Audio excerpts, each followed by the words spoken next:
तो ये क्या वी स्केप की वेलोसिटी कितनी आ रही है? वी स्केप आ रहा है अपना, ये V escape V equal to under root 2 GME earth का और RE अर्थ की। ये है अपना अर्थ के लिए वेलोसिटी, है ना। अगर मून के लिए पूछा जाए तो देखो उसमें मून की त्रिज्या रखो और मून का द्रव्यमान रखो जो दिया होगा उसमें, है ना। ठीक है, अब देखो, अब वी स्केप की निर्भरता देख ले अपन। देखो एम के द्रव्यमान को अपन किस तरह लिख सकते हैं? घनत्व के रूप में लिखा जा सकता है ना। तो देखो एम बराबर क्या होता है? रो वी। रो बराबर क्या हो जाएगा? M/V। अब पृथ्वी का आयतन 4/3 पाई आर अर्थ की क्यूब, ये इसको अपन इसकी जगह अपन एम की जगह पे ये लिख देंगे रो और 4/3 पाई आर क्यूब ई, ये रख देंगे एम की जगह पे। तो वी स्केप, है ना, अंडर रूट 2G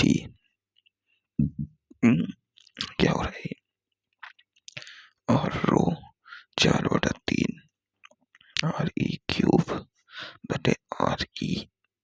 ठीक है, RE से RE गया भैया, तो देखो ये आ जाएगा वी स्केप रूट में 4×8/3, है ना, और पाई जी पाई रो, जी पाई रो आर स्क्वायर।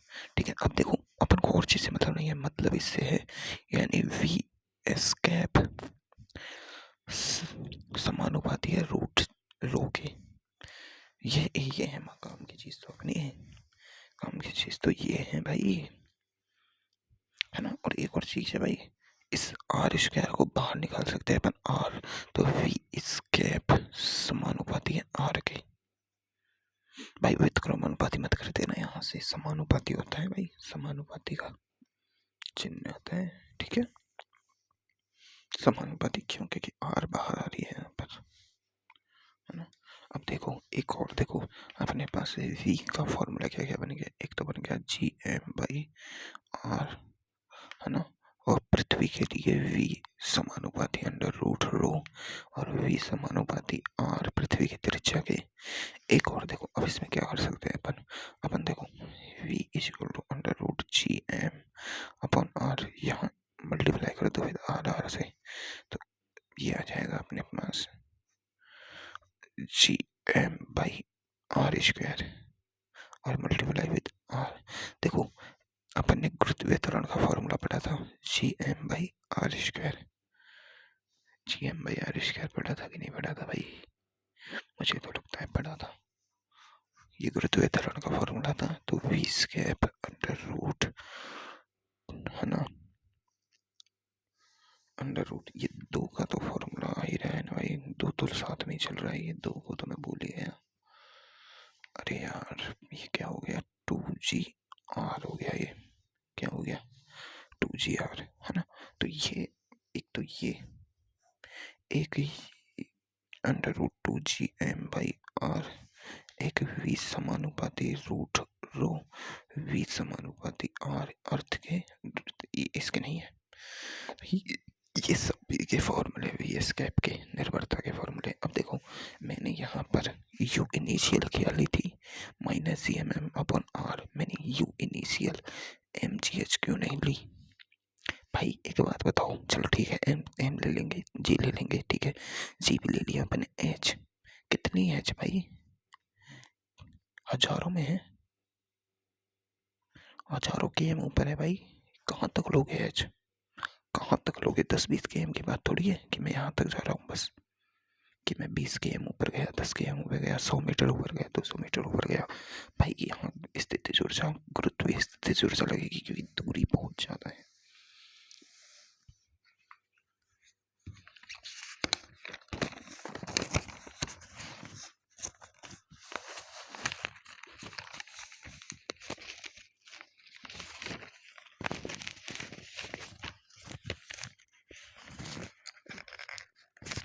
देखो ये नेक्स्ट क्वेश्चन है ना, इस क्वेश्चन में पृथ्वी और चंद्रमा की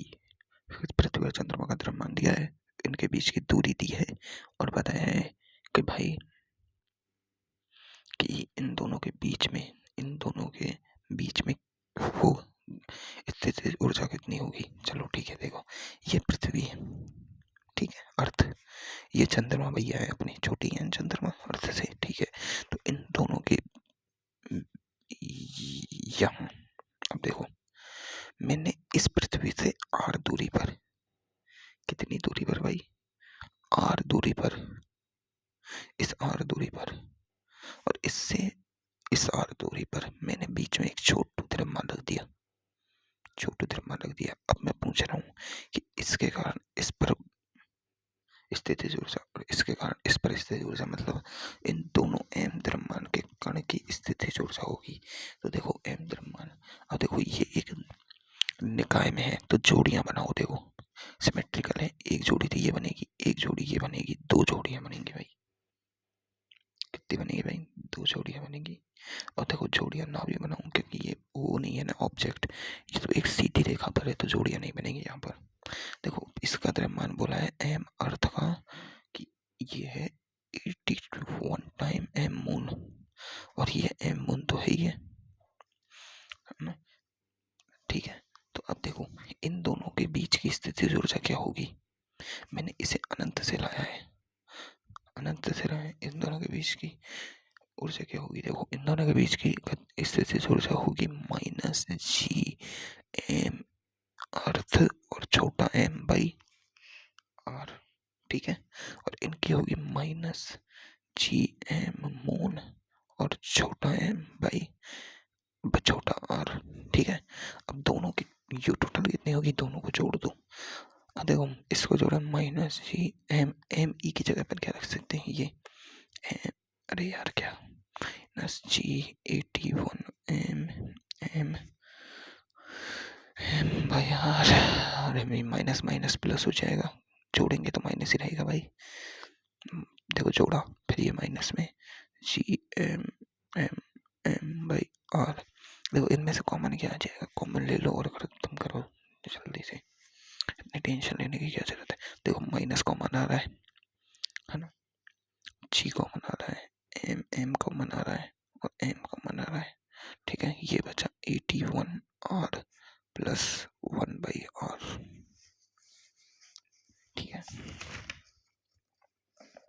देखो अगले क्वेश्चन का है गुरुत्वीय स्थितिज ऊर्जा अधिकतम कहाँ होती है। देखो अपन ने देखा अभी पलायन वेग किया था कि इस पॉइंट पर गुरुत्वीय स्थितिज ऊर्जा थी माइनस में Gm बाई r, और इस जगह पे थी अनंत पर 0। तो 0 बड़ा होता है कि माइनस में कोई नंबर बड़ा होता है, 0 बड़ा होती है।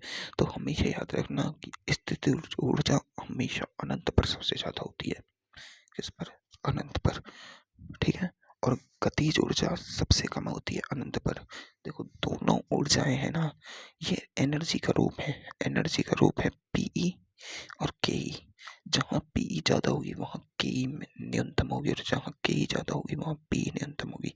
तो अब देखो मैंने वेग यहाँ से वेग फेंकी थी, वेग से वस्तु, तो वेग सबसे ज्यादा यहाँ पर था क्योंकि गुरुत्वाकर्षण के कारण, तो फिर वेग घटेगा ना, ऊपर जाएंगे जब ऊपर फेंकेंगे वस्तु को तो वेग घटेगा। तो सबसे ज्यादा काइनेटिक एनर्जी यहाँ पर थी और सबसे कम काइनेटिक एनर्जी के बराबर 0 यहाँ पर होगी। काइनेटिक एनर्जी कभी भी नेगेटिव नहीं होती, वेग नेगेटिव कैसे हो जाएगा, वेग की दिशा ही तो नेगेटिव हो सकती है, वेग थोड़ी ना परिमाण नेगेटिव थोड़ी हो जाएगा, क्योंकि काइनेटिक एनर्जी क्या है, अदिश राशि है, लेकिन Pe सदिश है, Pe में Gmm बाई r सदिश राशि आ जाती है वेक्टर में, है ना। वैसे तो ऊर्जाएं तो होती अदिश ही है क्योंकि ऊर्जा बनती कार्य से है। देखो कार्य होता है F.S यानी बल और विस्थापन का अदिश गुणनफल कार्य होता है, और ऊर्जा क्या होती है, ऊर्जा एनर्जी होती है, कार्य किया गया कार्य बेटे समय, तो समय भी अदिश, ऊर्जा भी अदिश और कार्य भी अदिश, तो एनर्जी टोटली होती अदिश राशि है। एनर्जी की दिशा नहीं होती भाई, एनर्जी कहीं भी जा सकती है, इसका परिमाण होता है। तो जब ये काइनेटिक एनर्जी है जो नेगेटिव नहीं होगी, लेकिन इसकी दिशा विपरीत हो जाती है, काइनेटिक एनर्जी मिनिमम 0 होती है, ठीक है, और मैक्सिमम जो इसका वेग होगा अधिकतम वो होगी, और स्थितिज ऊर्जा मैक्सिमम 0 होती है। ठीक है, अरे एक बात बताओ, ये पेन यहाँ रखा है, अगर इस पेन की इस समय ऊर्जा हुई, देखो अब इस समय ऊर्जा है तो हिल रहा है, अगर इसकी स्थितिज ऊर्जा 0 हो जाए तो ये रुक नहीं जाएगा क्या? तो स्थितिज ऊर्जा अधिकतम 0 ही होती है। देखो एक क्वेश्चन है अगला कि एक मिसाइल पलायन वेग से कम वेग पर छोड़ी जाती है तो इसकी गतिज ऊर्जा व स्थितिज ऊर्जाओं का योग क्या होगा? देखो अपन जानते हैं कि अगर स्थितिज ऊर्जा और गतिज ऊर्जा की एक वस्तु को अगर पलायन वेग से फेंका जाता है, तो पलायन वेग से फेंका जाता है तो वो इन्फिनाइट पर चल जाती है, मतलब अपने हिसाब से तो अनंत पर चली जाती है। ये गुरुत्वाकर्षण फील्ड इस क्षेत्र को पूर पार करके, अब मान लो इस मिसाइल को मैंने यहाँ से इस टैंकर से छोड़ा और ये यहाँ तक गई, ये इसने ऐसा प्रक्षेप प्राप्त किया, ऐसा प्रक्षेप प्राप्त कर, और इसने ये दोबारा अर्थ पे गिर गई, है ना। तो ये जो इसने अधिकतम जो दूरी तय की गई है, इसके द्वारा जो अधिकतम दूरी तय की गई है वो गुरुत्वाकर्षण क्षेत्र के अंदर है। क्या है? अंदर। क्या है? क्या है? अंदर। अब देखो अपन को पता है कि u एट इन्फिनाइट पर स्थितिज ऊर्जा u इनिशियल 0 हो जाती है और k इन्फिनाइट भी 0 हो जाती है, मतलब दोनों ऊर्जाएं शून्य हो जाती है। लेकिन यहाँ पर देखो ये चली गई और यहाँ इसने यहाँ तक गई, तो इसकी ना तो स्थितिज ऊर्जा 0 है ना काइनेटिक एनर्जी 0 है। मतलब अगर हम पलायन वेग से कम वेग पर फेंकते हैं तो वी चेंज होगा, जिससे गतिज ऊर्जा कम होती जाएगी धीरे धीरे। देखो अपन को पता है कि यहाँ इस समय वेग सबसे ज़्यादा था, लेकिन इस पॉइंट पर इसका वेग सबसे कम होगा, v2 होगा जो सबसे कम होगा, जब तो ये नीचे आएगी वापस गुरुत्वाकर्षण के कारण नीचे जब तो आएगी जब उसका खुद का वेग 0 हो जाएगा, मतलब स्थितिज ऊर्जा ज़्यादा होगी इस जगह पे, इसकी स्थितिज ऊर्जा ज़्यादा होगी और गतिज ऊर्जा कम हो जाएगी, है ना। तो इसने पूछा है क्या? तो गतिज ऊर्जा व स्थितिज ऊर्जाओं का योग, तो स्थितिज ऊर्जा और गतिज ऊर्जाओं का योग नेगेटिव होगा। कारण तुम्हें मैं बता देता हूँ। देखो कारण क्या है, जो अपनी ऊर्जाएं उनको देखो, स्थितिज ऊर्जा अनंत पर 0 होती है और बाकी सब जगह नेगेटिव होती है। क्या होती है? नेगेटिव होती है कि नहीं होती है? भाई होती है। मान लो मैं ये जो अर्थ की सरफेस है और ये मिसाइल यहाँ से h दूरी तक गई, मतलब 1000 किलोमीटर तक गई, 100 किलोमीटर तक गई, यहाँ तक गई, तो इस समय इसका वेग v1 था। अब ये देखो मैं कोई वस्तु को ऊपर फेंकता हूँ, वो ऊपर जाती है और फिर रुक कर वापस आ जाती है, ये तो होता है। अपने ये गति की मैं पढ़ा था, लेकिन अब देखो यहाँ पर इसका वेग v1 था, तो काइनेटिक एनर्जी इस जगह, काइनेटिक एनर्जी 1 जो मैक्सिमम थी वो सबसे ज़्यादा थी, लेकिन जब ये ऊंचाई तक जाएगी तो यहाँ इसका वेग v2 यानी सबसे कम हो जाएगा, कम, यानी काइनेटिक एनर्जी 2 बहुत कम हो जाएगी। लेकिन एक बात समझो, यहाँ स्थितिज ऊर्जा क्या थी? -gmm/r, या फिर अपन कह सकते हैं mgh, कोई सा भी लगा लो, है ना। लेकिन थी क्या? नेगेटिव में, यानी सबसे कम। जहाँ सबसे ज्यादा काइनेटिक एनर्जी होगी वहाँ सबसे कम क्या होगी? स्थितिज ऊर्जा।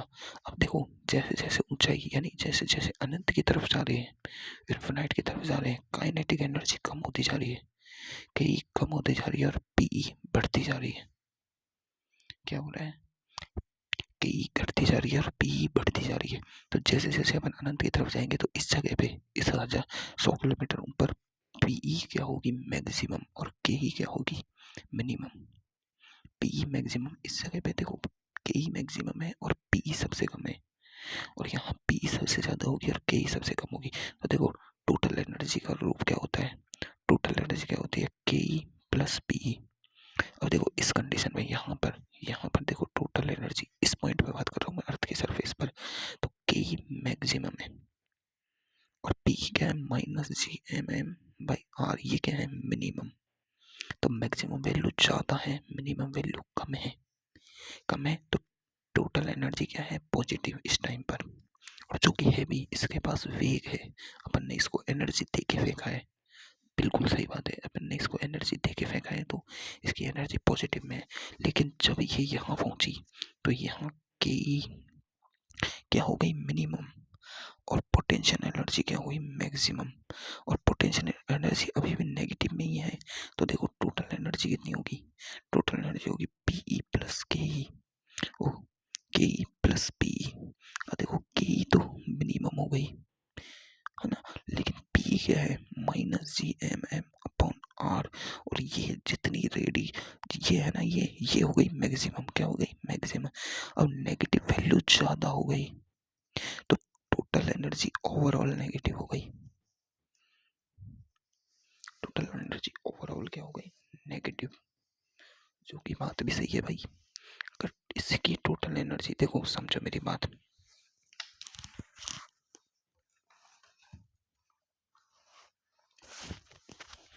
इससे तुम्हें क्या समझ आया, इससे समझ आया कि भाई पृथ्वी है, पृथ्वी के अंदर कोई वस्तु है यहाँ पर, तो उसकी सबकी एनर्जी क्या होती है, टोटल एनर्जी नेगेटिव होती है। क्या होती है, टोटल एनर्जी नेगेटिव। कारण इस नेगेटिव एनर्जी को कहते हैं बंधन ऊर्जा। क्या कहते हैं, बंधन ऊर्जा। कारण क्या है, मान लो एक ग्रह है जैसे चंद्रमा है, ये इसकी गुरुत्वाकर्षण फील्ड के अंदर है और ये यहाँ पर है। अब ये इसके चक्कर लगा रहा है, चक्कर लगा रहा है, वो एक अलग कारण है, लेकिन वो इससे दूर नहीं जा पा रहा। कारण क्या है कि इसकी जो टोटल एनर्जी है ना चंद्रमा की, वो टोटल एनर्जी नेगेटिव है, किसके सापेक्ष, इसके सापेक्ष। इसलिए तो चंद्रमा इससे बाहर नहीं जा पा रहा और टोटल एनर्जी नेगेटिव है। मतलब इसकी पूरी एनर्जी है ना, पूरी एनर्जी नेगेटिव है। और जितनी नेगेटिव एनर्जी है, अगर इसको इतनी एनर्जी दे दी जाए तो ये इससे बाहर निकल जाएगा। समझ में आई बात। मान लो इसके पास 1000 जूल नेगेटिव एनर्जी है, इसकी, किसकी, चंद्रमा की। तो अगर मैं अपने हाथ से इसे 1000 जूल नेगेटिव एनर्जी दे दूं तो ये इस पृथ्वी के गुरुत्वाकर्षण क्षेत्र से बाहर निकल के और अनंत पर चल जाएगा। और यही तो अपन कर रहे हैं। यहाँ मैंने इस पत्थर को मैंने एनर्जी दी, वेग दिया। वेग से क्या होगी, काइनेटिक एनर्जी होगी। काइनेटिक एनर्जी क्या है, एनर्जी। अब मैं इसको एनर्जी दे रहा हूँ अपने हाथों से कि भाई मैं तुझे बहुत तेज फेंक रहा हूँ, तू निकल जा बाहर।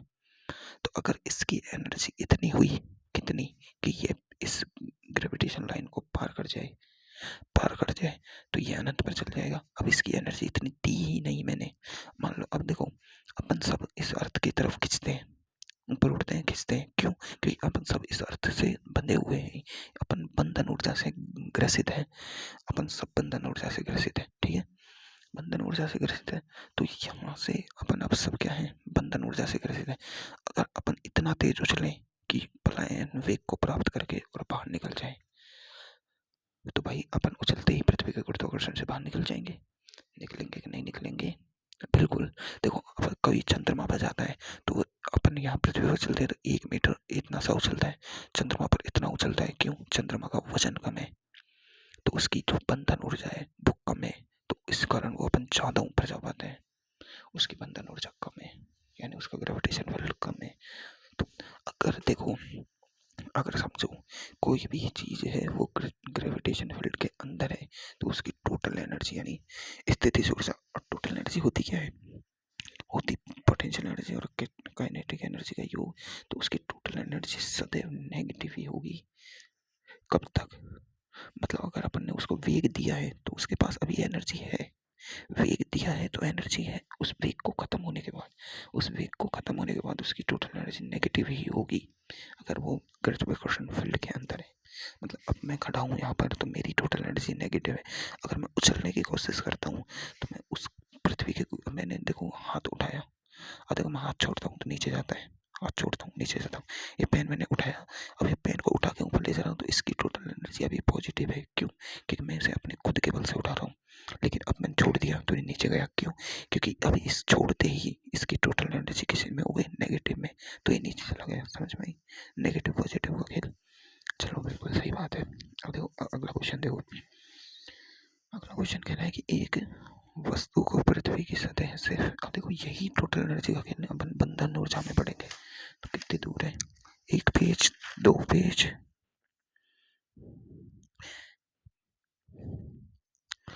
पेज दूर है। ये क्वेश्चंस को मैं तुम्हें बाद में कराऊंगी, पहले बंधन ऊर्जा ही पढ़ा दूं। नहीं नहीं नहीं, ऐसे नहीं कर देंगे, बंधन ऊर्जा बाद में ही पढ़ेंगे।